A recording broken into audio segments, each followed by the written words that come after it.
Hey guys, in this video I'll show you how to enable or disable the ability to upgrade to Mail Business in IONOS so that your users don't end up going ahead and independently start upgrading their account.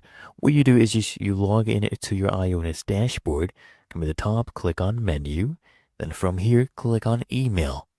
Now here you'll see your email portfolio.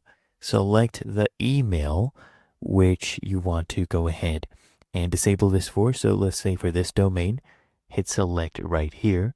And then I want you to scroll all the way down. Right here, you'll see further options. And here you'll see webmail manage permissions. Okay, I want you to click on this. And then right here, you should see mail business.